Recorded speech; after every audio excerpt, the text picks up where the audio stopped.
नमस्कार, आप देख रहे हैं जगत क्रांति टीवी और मैं हूं आपके साथ ज्योतिका। आइए रुक करते हैं खबर की ओर।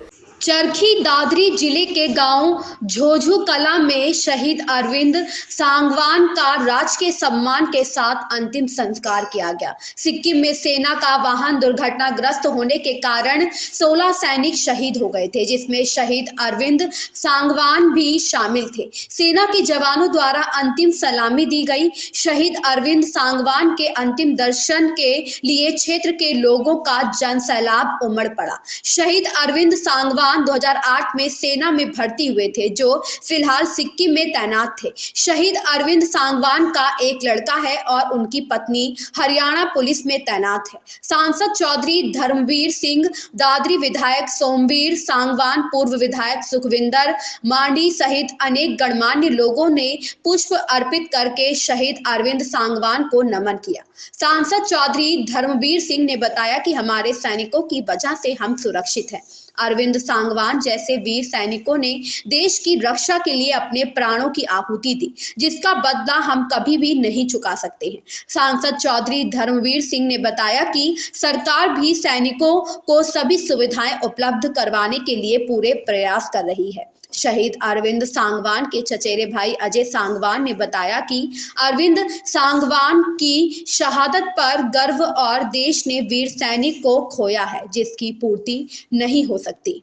शहीद के पिता राजेंद्र सिंह ने बताया कि 12 दिसंबर को छुट्टी काटकर वापस ड्यूटी पर गया था और मार्च माह में आर्मी से सेवानिवृत्त लेना चाहता था। शहीद की गर्भवती पत्नी पिंकी देवी का रो रो कर बुरा हाल है। वहीं 8 साल का बेटा पिता के आने की बाट जो रहा है।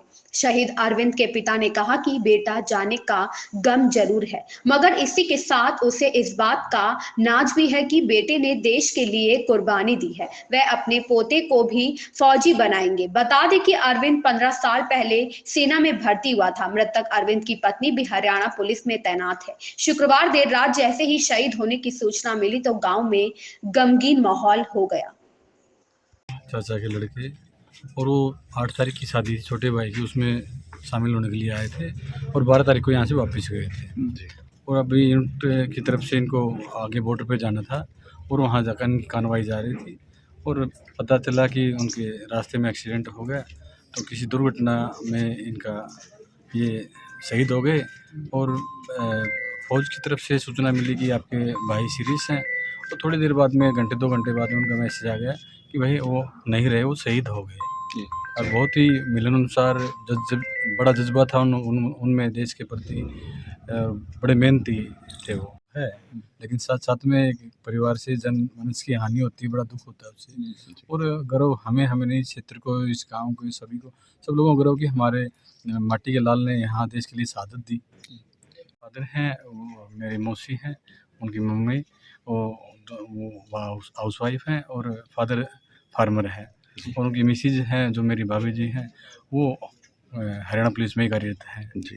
उनके छोटे भाई हैं वो यूपी पुलिस में कार्यरत हैं। बच्चे एक बच्चा है 8 साल का जी। और अभी जो भाभी जी है वो प्रेग्नेंट है, किसी टाइम भी डिलीवरी हो सकती है जी। तो इन्हीं जवानों के हाथों की वजह से सुरक्षित है। और चाहे देश का किसान हो, व्यापारी हो, ये 138 करोड़ की जनसंख्या, कहीं चाइना के अंदर, कहीं हमारा पाकिस्तान बॉर्डर पर, ये देश सुरक्षित है तो हम इस जवान की वजह से हैं।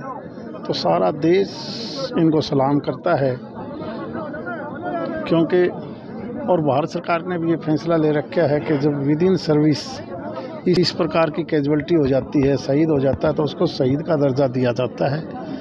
तो इस अरविंद साहब को भी शहीद का दर्जा दिया गया है।